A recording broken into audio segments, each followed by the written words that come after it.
Good afternoon, good evening, good morning, good whatever it is in your part of the woods. This is Nova War for LAGTV, bringing you guys another Starcraft 2 commentary for the mid-level community.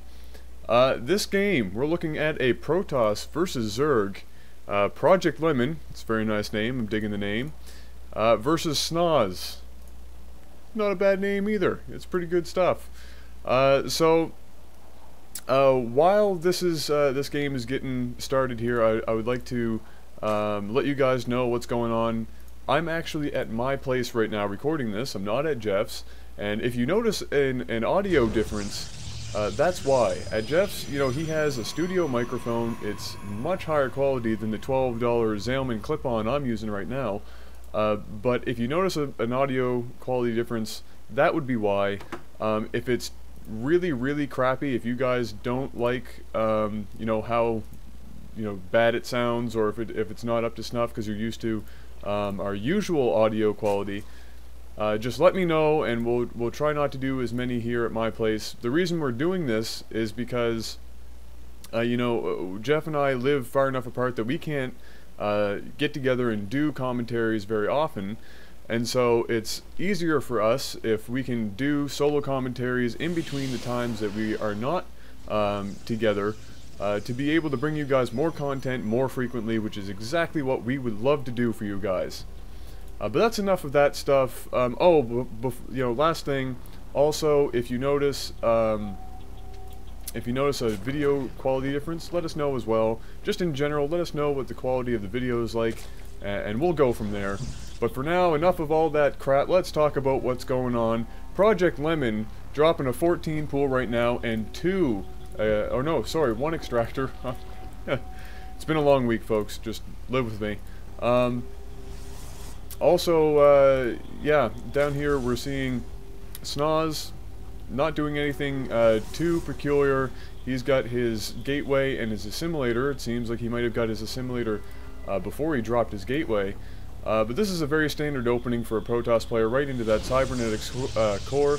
And this essentially, all this is signaling to me is he's going to probably do some version of a 4-gate, or maybe 1 gate, 1 robo, or something to that nature, which is pretty good against Zerg. He's also, looks like he's setting up to be able to block off his choke, which is also obviously very important. And hey, look at this. I like this. I don't do this enough against Zerg. If you can somehow get a proxy pylon where they can't see you, especially on this map where we have destructible rocks, you know, it's super important, because Zerg can build units much faster, at least until warp gates come into play. You know, they can build much faster, and even with warp gates, you know, Zerg are just one of those overwhelming races. And so any distance advantage that you can get in a game against the Zerg as the Protoss player, which a pylon like this, a proxy pylon, does, is a huge advantage for you. And I really like it. It also allows for a split attack later on in the game, which I would expect to see with that. But here we go. Projectlemon making his first push out with a couple of roach. Not sure, you know, if I agree with this. Usually, with a 14 pool, you like to see, you know, a couple more roach than this, because the Protoss is probably walled up at this point, and it's going to be a little difficult for you to get in, especially if he gets his warp gate research done in the middle of this first push.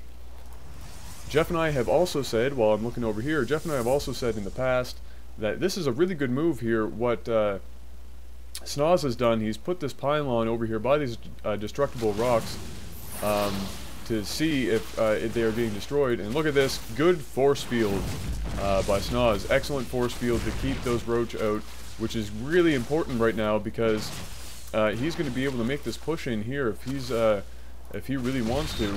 Bringing in a couple of reinforcements here. We're back at base. As you can see, we're going into a lair. I would expect then that we might see some muta coming out of this fairly soon. So that means that Snoz is going to have to get his act together. But hey, look at this. We got warp gates are up and operational. That would mean to me that I think we're going to be able to see Snoz hold off this attack and this game is going to go a little longer than I think Projectlemon was hoping for. Good move by Projectlemon to get the heck out of there, but unfortunately for him, Stalkers outrange Roach, and so as you can see, I think they also move a little faster. They're going to get rid of that Roach, and no dice for him. Back up here, we've got the layer is down.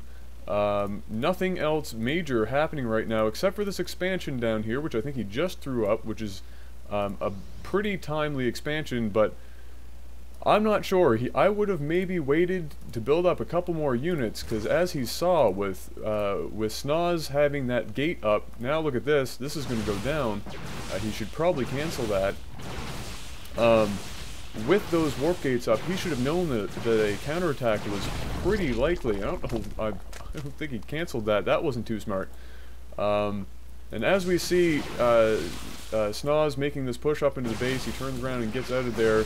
Very smart. Like I was saying before, Stalker do outrange Roach, and so they are kiteable if you are good enough micro-wise. And look at this. The Immortal. I thought this was going to happen, and this is a very smart play by Snoz. You're going to see probably a split attack here at some point. He's going to keep these Stalkers down here and make sure that Projectlemon keeps thinking that he's just hanging out down here, and he's trying to keep him in his base, and he's not doing anything too suspicious. But over here, as you can see, he's getting rid of these rocks. And really, at this point, Red, or Snoz, is killing Projectlemon in terms of unit count as well. If we look over here at actions per minute, also beating, which is strange. A Protoss beating a Zerg in actions per minute is kind of strange, but nevertheless, we're going to see. I think we're going to see Snoz make his attack now. It looks like he's actually going to go over here. Oh, I think I know what he's going to do. Okay, alright, so as Projectlemon attacks, I think we're going to see him draw him down into this area where he can't see the reinforcements.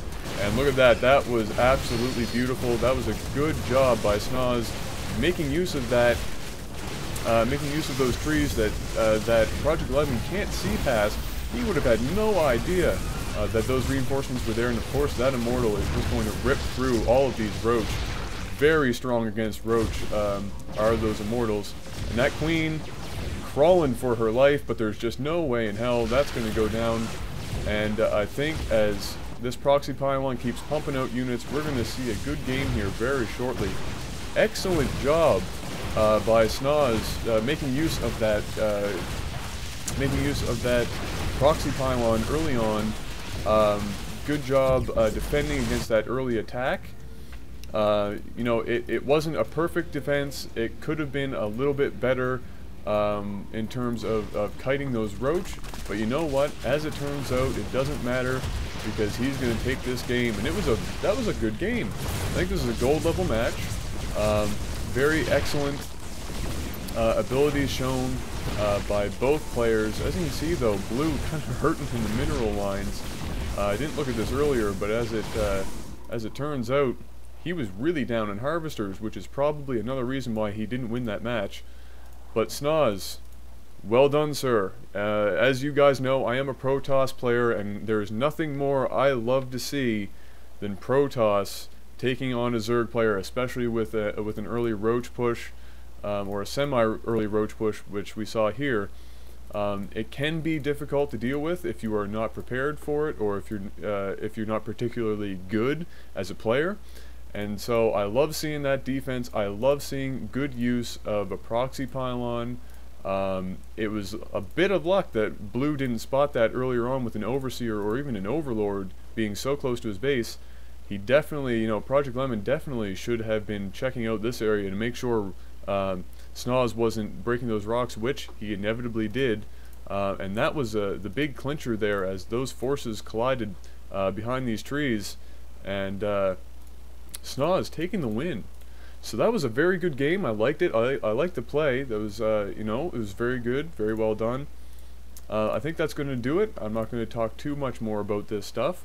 But what I am going to mention again is that, guys, if you think the audio or video quality of this wasn't up to snuff, or, you know, you think you'd rather see some better audio video quality, just let us know in the comments below or shoot us an email. Let us know if it's a good idea. We're just really doing this to help you guys get more content from us on a more regular basis. And so if you can live with it, that's fantastic. But that's it for now. I'm going to get out of here. I've got lots of homework to do, but I'll be uploading this as soon as I can, and you guys are gonna see it, and hopefully you've enjoyed it. This is Nova War for LAGTV. Keep sending in your replays, guys. Rate, comment, subscribe, do backflips for us. We love you guys, and I'll be talking at you guys soon. Peace.